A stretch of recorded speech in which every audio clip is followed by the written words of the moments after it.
Bom, hoje estamos aqui para apresentar nosso trabalho sobre radiação solar, da disciplina de Climatologia e Meteorologia, do docente Lucas Holanda. O nosso grupo ele é composto por mim, Matheus Pereira, pelo Silvio Júnior e pelo William Silva.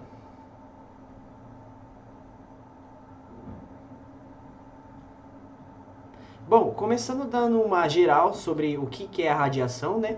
A radiação, em geral, ela está presente em tudo ao nosso redor, né? Basicamente tudo, né?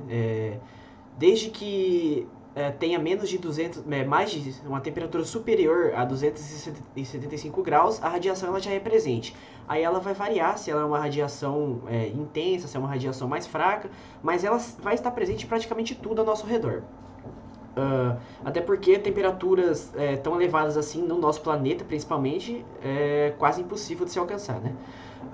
Mas, por exemplo, celulares, rádios, TVs, todos esses aparelhos eles emitem radiação, né? É uma radiação pequena, mas eles emitem. Em modo geral, né, do que é a radiação, é uma energia que se espalha de um ponto até o outro, né? Que sai de um certo ponto até um receptor. Isso é caracterizado como a radiação. E ela pode ser propagada a partir de qualquer material aqui no nosso planeta. Pode passar, por favor. Bom, a radiação ela é dividida em duas, que tem a radiação ionizante e a radiação não ionizante. Né? A radiação não ionizante, que é aquela que não tem capacidade de alterar as nossas células, que tecnicamente ela não faz mal para a gente, que é aquela que vai de 0, né, a frequência em Hertz vai de 0 a 10 elevado a 14, chegando ali na faixa onde as plantas elas utilizam. Essa é caracterizada como a radiação não ionizante, ela não oferece perigo para a gente. Mas também, né, existe a radiação ionizante. Essa já ela é retirada, ela consegue entrar, né, nos nossos elétrons, alterar a composição dos átomos no nosso corpo, trazendo dano a eles. O bom dessa parte é que esse tipo de radiação é mais encontrada no espaço, né, provindo justamente da radiação solar. Pode passar. Bom, a radiação solar agora em si, ela é energia que ela é emitida pelo Sol por meio dos fótons. Esses fótons eles se propagam na velocidade da luz e através de ondas magnéticas, né? Essas ondas elas vão ser caracterizadas por seu comprimento e pela sua frequência. Então ela vai depender do tamanho dessa onda, né, da distância dessa onda, desse comprimento e a sua frequência. A radiação solar, que é a que a gente apresentando aqui no nosso trabalho, ela é uma radiação de ondas curtas. Então, o espaçamento e comprimento de onda entre elas, a distância dessas ondas, né, vai ser curta. E a radiação solar, ela pode ser expressa de dois modos. Ela pode ser expressa em nanômetros, que é 10 a menos 9, né, ou em micrômetros, 10 a menos 6. Aí vai variar, podendo escolher entre essas duas expressar entre essas duas numerações. Pode passar, William. Bom, já a frequência ela é a quantidade de ondas por unidade de tempo, certo? Então, na quantidade de tempo ali, dependendo se eu vou ter várias ondas ou se eu vou ter poucas ondas, essa vai ser a minha frequência. Ela é expressa em Hertz, e em relação, né, se você for pegar a relação de comprimento de onda e frequência, elas são inversamente proporcionais. Por quê? Quanto maior a distância de uma onda, menor vai ser a frequência. Então, por exemplo, aqui a distância, na imagem aqui está mostrando, a distância ela vai diminuindo entre as ondas e vai aumentando a frequência, né? Então você pode ver que a quantidade de Hertz ele vai aumentando conforme as ondas vão ficando mais próximas. De passar, olha. Bom, e aí falar um pouco sobre a lei de Planck, que é a lei que estabelece a energia de um fóton, que é o que a planta utiliza para absorver ali, né, fazer todo o processo de fotossíntese. Ele fala que a energia nas plantas ela é transmitida por meio dos fótons, né, que é adquirida esses fótons através dos raios solares, né, que atingem a atmosfera. As plantas adquirem esses fótons. E a energia que cada fóton desse contém vai depender justamente da frequência daquela onda ali que foi passado no slide anterior, né? Então ele pode variar as ondas dependendo da frequência, se a planta consegue absorver ou não.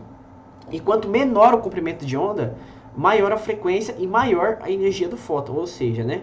Então, quanto menor o comprimento de onda, melhor para a planta, porque vai ter mais energia do fóton. Aí tem essa fórmula aqui, que é a fórmula de Planck, que ela fala que a energia de um fóton ela vai ser igual à constante de Planck, que é 6,63 vezes 10 a menos 34, igual à frequência. Aí que a gente chega àquela conclusão, que quanto maior a frequência, né, nessa fórmula aqui, quanto maior for esse F, menor vai ser o comprimento de onda. Né? Então, essa fórmula ela é utilizada para calcular quanto que a planta consegue absorver através da energia. Pode passar, Juliano. Bom, o Sol ele emite energia solar em diferentes comprimentos de onda, né? A gente tem uma imagem aqui que mostra isso.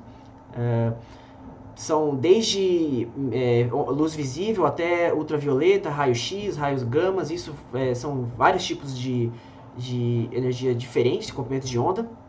Mas o de interesse agrícola são três, que é o ultravioleta, o visível e o infravermelho.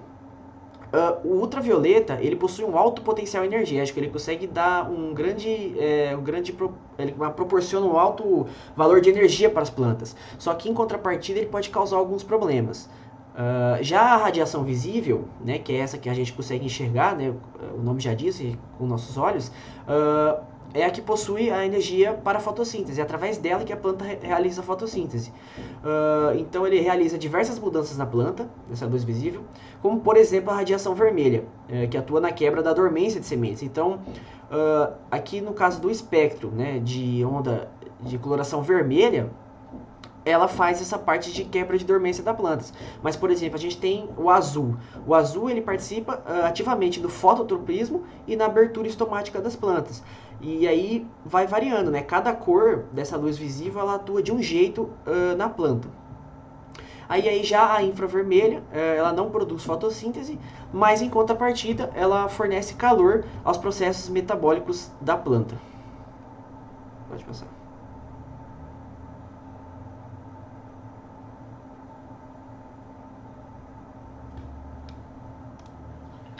Dando continuidade aqui sobre radiação solar, a radiação solar ela corresponde a 99,97% de toda a energia que entra no nosso sistema climático, né? Entra na nossa atmosfera terrestre e no planeta. Ela, como consequência da radiação solar, tem-se o clima, entendeu? E a radiação solar, ela vai, como das suas causas, ela vai resultar no aumento, nas variações da temperatura do ar, né? Que seria, no caso, o calor sensível, que está relacionado com o grau de agitação das moléculas, né? Energia cinética das moléculas do ar. E tem uma relaçãozinha aqui, quanto maior a entrada de radiação solar, maior vai ser a temperatura ao longo do ano. Isso pode ser notado em algumas regiões, como, por exemplo, as regiões próximas ali à linha do Equador, né? As regiões equatoriais, que recebem uma quantidade de radiação solar maior durante os períodos do ano e tem a sua temperatura mais elevada.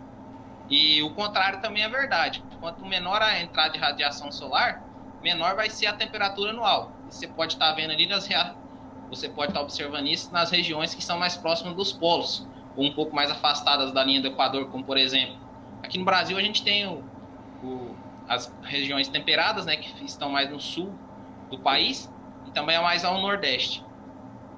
A gente tem aqui algumas variações durante o dia, essas variações são sazonais, espaciais, né, variando ali a quantidade de radiação solar que entra no planeta. E essa diferença de entrada, ela vai ser equilibrada por alguns mecanismos de transferências de energia, né, para manter, e esses mecanismos são eles, as correntes marinhas e a circulação geral pela atmosfera. Pode passar. Mais algumas informações. A radiação solar, ela leva em torno de 9 minutos e 30 segundos para chegar na atmosfera terrestre, para que então, depois que ela que ela chega, ela possa ser propagada pela superfície. A radiação solar, ela é produzida, né, oriunda do núcleo solar, a partir da fusão de quatro átomos de hidrogênio, né, H+, e um átomo de hélio. Em um átomo de hélio. Assim, após essa fusão, vai ser gerada uma alta temperatura, maior que 30 milhões de graus Celsius, e também vai estar gerando ali uma alta pressão. E para que haja essa transformação da energia, vai ser necessário o consumo de aproximadamente, né, 33.840 toneladas de hidrogênio por minuto, que vai ocorrer depois da fusão. E como produto resultante dessa fusão, tem aqui 33.600 toneladas de hélio produzido a partir da fusão desses 4 átomos de hidrogênio. A partir dessa fusão, então, sobra um resíduo de 240 mil calorias, 240 mil toneladas de H+, que então vai ser convertida em energia eletromagnética para ser propagado na superfície solar e depois retornar para o espaço. Existe também um valor que é utilizado, que é a constante solar. Esse valor ele é igual a 2 calorias por centímetro quadrado por minuto. Ou, se você quiser simplificar, caloria por centímetro quadrado é igual a Langlays por minuto. A radiação eletromagnética, coloquei aqui com a sigla REM, ela vai ser uma energia que é propagada no vácuo e na velocidade da luz. Só para lembrar aqui, eu trouxe que a velocidade da luz é de 300 mil km por segundo. Para explicar a radiação, né, eletromagnética, existem 2 teorias. Essas teorias elas são baseadas na ondulatória e no modelo corpuscular. Pode passar.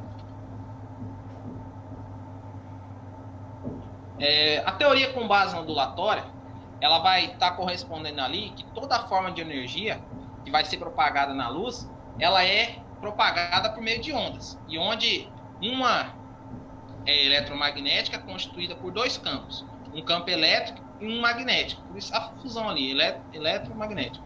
E isso ao mesmo tempo, e esses 2 campos eles são dinâmicos. Eles vão ficar ali vibrando na direção que vai ocorrer a propagação.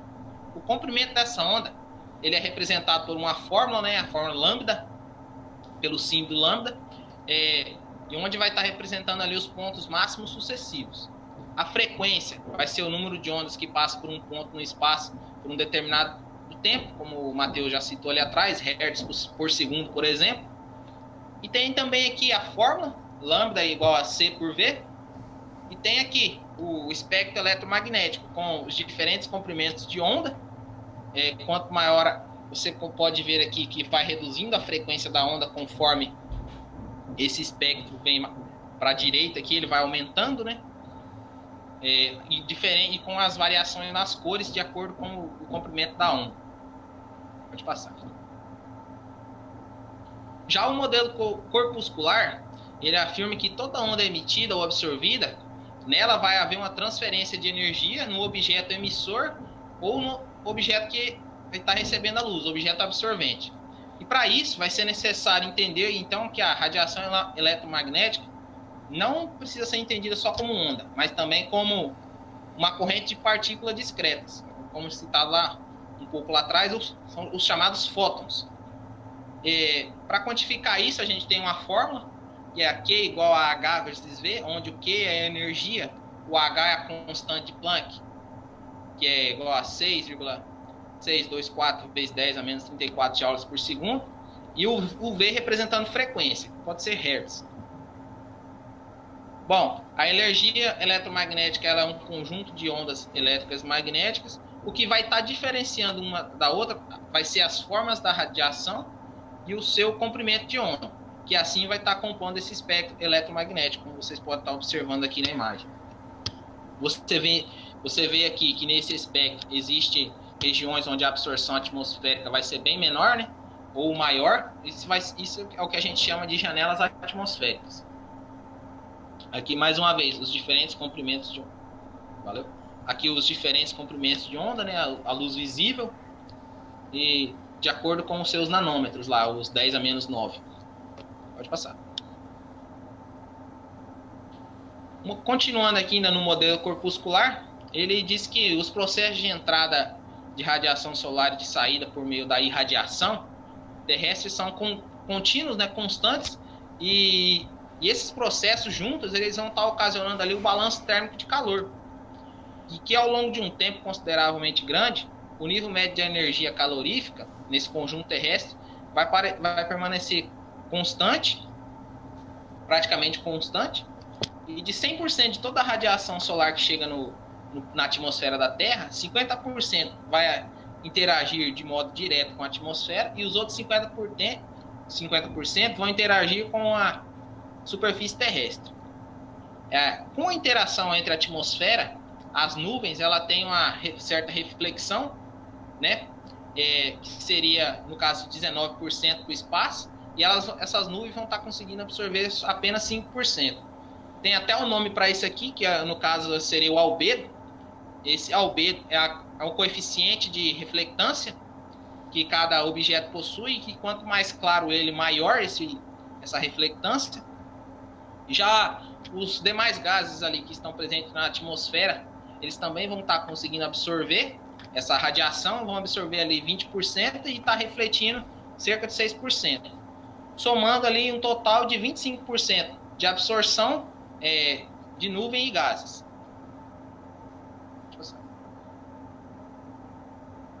Aqui eu trouxe esse pequeno esqueminha, a gente está exemplificando para vocês, mas para não ficar um pouco mais. Aí eu trouxe aqui a energia solar que é recebida, o seu 100% na sua totalidade, o 6% que vai ser refletido pela atmosfera, o 20% que vai ser refletido pelas nuvens, o que vai ser refletido pela superfície da Terra, o que vai ser irradiado, que também vai ser absorvido pela Terra e pelos oceanos, e junto com essa irradiação vai também o calor elevado na forma de vapor d'água para as nuvens, né, em torno de 23% dele, a radiação aqui absorvida, a atmosfera absorvendo aqui nessa faixa aqui mostrando 15%, e para que seja completamente irradiada no espaço aqui 6%. Pode passar. Chegando no final aqui do modelo corpuscular, no mesmo tempo em que a Terra ela intercepta a radiação solar, ela também vai estar irradiando para o espaço. Ela vai fazer isso por meio dos movimentos atmosféricos, pelas circulações das massas de ar e pelas correntes marinhas, que são os mecanismos que eu citei lá no slide anterior de mecanismo de transferência, que é importante para o balanço térmico energético térmico. A superfície da Terra ela reflete 3% da energia e absorvendo 40% de toda a radiação solar, daqueles 50%, 47% é absorvido, 3% é irradiado e refletido. E ela, sendo que a radiação solar ela é responsável por configurar as zonas térmicas no globo terrestre, né, as zonas do nosso ecossistema, a temperatura do ar ela vai representar a quantidade de energia, calor presente ali no ar, né? Quanto mais quente, maior a energia, né? Maior o grau de agitação das moléculas. E todas as variações, não quis deixar muito grande, eu coloquei um delta aqui. Todas as variações diárias, as sazonais espaciais de temperatura, elas são resultantes das variações nos valores da energia recebida pela Terra. Pode passar. Tem a constante solar, né, que vai ser a quantidade de radiação que chega no topo da atmosfera, na linha do Equador e na faixa intertropical. E ela vai ter o seu valor máximo, né, de 2 calorias por centímetro quadrado por minuto. Essa incidência perpendicular, né, de radiação, ela vai correr principalmente nesses períodos aqui que a gente conhece como solstícios e equinócios, né? Um ocorrendo em dezembro, ali na região do Trópico de Capricórnio, né? O que é o famoso solstício de verão, representado por HS. Março ocorre ali os equinócios, e junho ocorre o segundo solstício, que é o solstício de verão, né? De um ano para o outro, no Trópico ali de Câncer. Pode passar. Ela tem aqui alguns efeitos da radiação, né? Aqui ela vai depender de alguns fatores. radiação solar no topo da atmosfera, essa quantidade de radiação solar no topo da atmosfera depende de fatores como a latitude, vai depender das estações do ano, como por exemplo lá os solstícios, vai depender do período do dia, e essa energia que vai ser emitida ela vai chegar a 2 a 3% de variação. Aqui você pode ver aqui a energia, o Sol emitindo suas ondas de radiação, né? Radiação solar vindo de acordo com a atmosfera da Terra. Nota-se que a Terra aqui ela não é um pouco inclinada, e devido a esse eixo inclinado, as zonas equatoriais acabam recebendo mais luz solar, incidência de radiação solar aqui. A baixa densidade de raios incidentes vai estar ocasionando ali a predominância do inverno nos hemisférios norte, e aqui a alta densidade de raios incidentes vão estar ocasionando o verão, isso no hemisfério sul. A variação sazonal ou anual da temperatura, ela vai estar acompanhando ali a variação da entrada de radiação solar durante o ano, isso em qualquer latitude. Quer dizer que, independente da latitude que você tiver localizado, as variações anuais da temperatura vão ser totalmente dependentes da intensidade da radiação solar, da quantidade que está sendo recebida naquela região. Nas regiões de clima temperado, as temperaturas máximas, os picos de radiações máximas recebidos vão ocorrer ali no máximo um mês depois, ocorre um mês atrasado, né, em relação à máxima incidência de radiação. Isso aqui, no caso, vai ocorrer nos solstícios do verão e nos continentes. E quando nas regiões mais próximas do mar, nas regiões marítimas, as temperaturas máximas, elas vão estar ocorrendo 2 meses depois do pico máximo de radiação que essa região recebeu. Quase a mesma coisa ela vai valer ali para as temperaturas mínimas, né? Porém, elas vão acontecer ali entre 1 a 2 meses em relação à mínima quantidade de radiação solar absorvida. E isso vai estar marcando ali o solstício de inverno. Então, a gente pode concluir aqui nessa parte que meses de menores temperaturas em graus Celsius, né, médias, nos solstícios, serão julho nos continentes, né, e em agosto nas regiões marítimas. Aqui você pode estar vendo aqui, ó, os ciclos da Terra de acordo com o Sol, os equinócios, solstícios aqui com as respectivas datas, né, do movimento da Terra. Vai passar? Esse atraso, esse um mês depois, a superfície da Terra vai ser causado, né, as causas dele. A superfície da Terra ela emite energia calorífica de acordo com a quantidade que ela recebe. Em dezembro, nos solstícios e solstícios, as regiões temperadas elas vão ter sua máxima radiação. Porém, na superfície da Terra, como a superfície primeiro ela absorve a radiação, e essa radiação ela fica absorvida, demora mais ou menos ali um mês para ser absorvida. Por isso que começa aí a aparecer o sentido da causa do atraso, né? Para depois, então, de absorver ali mais ou menos um mês, ela consegue emitir essa temperatura na forma gradativa, né? Essa energia recebida de acordo com a sua intensidade máxima. Nos meses de junho, a incidência de radiação ela é mínima, e a superfície ela vai estar liberando ali primeiro a energia acumulada. Depois então ela vai emitir a intensidade mínima que recebe. Nos oceanos o atraso é maior, em resposta à temperatura que entra entre o oceano e o continente. A diferença que tem ali de temperatura. Pode passar. Para medir a radiação solar, existem alguns equipamentos. 3 deles eu trouxe aqui, que são o piranômetro, que ele é responsável por medir a radiação solar global. Por exemplo, aqui temos o piranômetro de Epley. O piranômetro mais difundido no Brasil é o actinógrafo bimetálico do tipo Hobbit, totalmente mecânico. Tem também o heliógrafo, que ele serve para fazer a obtenção da duração real do brilho solar. Um exemplo aqui é o heliógrafo de Campbell-Stokes. Tem, por último, o albedômetro. Aqui você pode ver um piranômetro de Epley, aqui na esquerda, aqui onde eu estou passando o mouse, e tem também aqui o actinógrafo do metálico, à direita. Pode passar. Aqui você tem alguns heliogramas, né? Produzidos pelo heliógrafo. E aqui você tem um heliógrafo aqui à direita.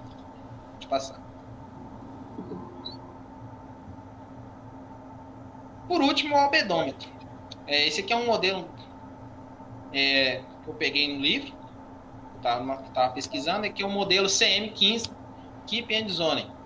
Aí ele é constituído por duas partes, basicamente, né? O piranômetro de medição RS incidente e o piranômetro de medição da RS refletido. Aqui do livro que eu peguei, a fonte, pode passar. Umas considerações finais sobre essa parte aqui de radiação. A radiação eletromagnética que é emitida pelo Sol e interceptada pelo sistema da Terra, atmosfera, é interceptada e depois de interceptada ela é convertida em outras formas de energia, como a energia calorífica, a energia cinética para a circulação na atmosfera ali, para que então pode-se dizer que o Sol é a fonte de energia que controla os movimentos atmosféricos na Terra, e devido às características físicas da Terra, como seu eixo de inclinação e seus movimentos de translação ao redor do Sol, a distribuição de energia na Terra ela não é uniforme. Assim, tornam-se necessárias as correntes oceânicas e os ventos que procuram atingir um balanço de energia ao transportar calor dos trópicos para os polos. Pode passar. Bem, agora eu vou falar um pouquinho da importância da radiação solar para o ramo agrícola. Bem, basicamente ela é substancial, né? Sem ela não existe o desenvolvimento vegetal, pois é a partir dessa radiação solar que as plantas elas vão conseguir fazer o seu próprio alimento, né? A partir da luz e o CO2. Bem, essa energia é absorvida, é um princípio, ela vai ser muito dependente da quantidade que ela vai conseguir absorver. Dependendo dessa taxa de absorção, maior vai ser a taxa fotossintética da planta e maior sua necessidade por água também. Mas além aqui, como o Simon ele diz aqui, juntamente com a radiação solar, tem outros fatores que vão delimitar essa produção da planta, como a temperatura do ar, né, e as condições do solo, a disponibilidade hídrica e a nutrição mineral da planta. Tudo isso vai ser condicionado e vai limitar o desenvolvimento vegetal e a produção deles.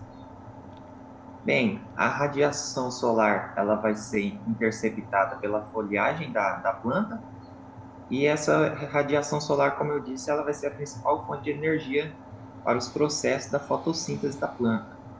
Como, por exemplo, a planta vai utilizar para a produção de energia, que vai ser utilizada para a produção de biomassa, vai fazer o balanço energético da planta, e com isso a troca de dióxido de carbono e a transpiração da planta. Bem, a absorção dessa radiação solar ela vai depender muito de como a folha se comporta. Existem alguns comportamentos do dossel das folhas, onde quanto mais aberta as folhas, e quanto maior forem as folhas e mais abertas elas, maior a absorção dessa radiação solar, e isso vai ser um delimitante para a produção, ou seja, quanto mais área foliar ela tiver, maior vai ser a produção da cultura. E segundo Stewart, ele diz que como a densidade populacional e o espaçamento entre linhas também vai afetar o desenvolvimento tal, pois vai ter maior área foliar disponível. Bem, as plantas elas não absorvem todos os comprimentos de onda, como já foi explicado os comprimentos de onda mais anteriormente. A planta ela tem os seus principais comprimentos entre 450 e a 475 nanômetros, e entre 650 e 675 ela também tem boa absorção. Como o Matheus disse, vai ser as cores mais escuras, as cores visíveis e arroxeada e alaranjada. O responsável por fazer essa absorção vai ser a clorofila ali. Na folha vai ser os pigmentos ali do tilacoide. Bem, esse sistema ele é muito importante ali, pois vai acontecer uma série de reações ali na folha da planta, reações bioquímicas na célula, que vai permitir que a planta usa a radiação para gerar energia, que vai ser a conversão do dióxido de carbono em um açúcar. Mas para esse processo existem diferenças entre tipos de plantas. Normalmente elas são conhecidas como C3, C4 e cana. Basicamente essas plantas elas vão ser uma mais eficiente do que outras e vai ser melhor utilizada a fonte de nutrientes dela, além da fonte hídrica, que vai ser a C3, ela tem um menor aproveitamento de carbono e água em relação a C4 e cana. E durante esse processo há uma perda de água, como eu disse, principalmente na fotossíntese, tendo em vista que a radiação ela vai aumentar as reações químicas por conta do calor. Vai a partir da radiação vai ser usados seus elétrons para fazer essas reações. Bem, as plantas C3, elas são plantas que ela tem uma taxa fotossintética alta, mas ela atinge essa alta taxa fotossintética em temperaturas mais amenas. E elas são conhecidas como espécies esponjadoras de água, pois sua taxa de conversão e utilização em relação à utilização de água é muito baixa, ou seja, ela precisa mais de água para produzir. Já as C4 são as plantas que são umas das mais... Elas são consideradas plantas de clima quente, pois ela tem uma vantagem em relação a C4, pois ela necessita de menos água e consegue gerar mais energia para si. Elas atingem as suas alta taxa fotossintética em temperaturas elevadas. Já as plantas CAN, elas são uma adaptação da C4, pois a única diferença é que elas vão realizar o processo durante a noite. Normalmente elas são culturas mais de clima árido e a disponibilidade de água é muito baixa, ou seja, elas se adaptaram para evitar essa perda de água durante o dia. Aqui eu trouxe uma tabela de comparação entre a C4 e C3. Eu queria puxar uma interrogação mais aqui por essa saturação de luz, que é o último item da tabela, mostrando ali que a saturação de luz em planta C3 é muito menor do que as plantas CAN, ou seja, elas vão necessitar de menos radiação para realizar as suas funções energéticas. Aqui eu trouxe alguns exemplos. Esses exemplos de C3 são a maioria das culturas. Algumas culturas comerciais são o caso do feijão, da soja e do algodão. São quase totalmente as espécies arbóreas. E existem algumas gramíneas também de clima frio, como por exemplo o trigo e o arroz. Já as C4, elas são menores, ocorrências menores. Ela ocorre em 16 famílias. E as principais conhecidas são as poáceas, que são as do milho, cana, milheto, sorgo e do pânico. Existem algumas ali também. Já as cãs são a maioria das plantas, são plantas de clima árido, como eu disse. São normalmente orquídeas, bromélias e algumas plantas comerciais é o caso do abacaxi. Aqui eu vou falar um pouquinho sobre como as plantas vão absorver, vão armazenar essa energia. A maioria das plantas elas contêm alguns mecanismos de armazenamento. e ela em alguma parte do vegetal, que pode ser normalmente na raiz, no caule, em sementes, e esse essas substâncias normalmente são armazenadas na forma de carboidratos, como que é o caso do amido, na mandioca, aqui que a gente tem a foto, e, e pode ser também lipídios, que é o caso da soja, que através de diversos processos elas vão utilizar primeiramente a energia para se manter e posteriormente, se há o excesso de energia, ela vai utilizar isso como fonte de reserva. Bem, basicamente era isso que a gente tinha para falar sobre radiação solar. Aqui estão as nossas referências. E tudo mais, só isso.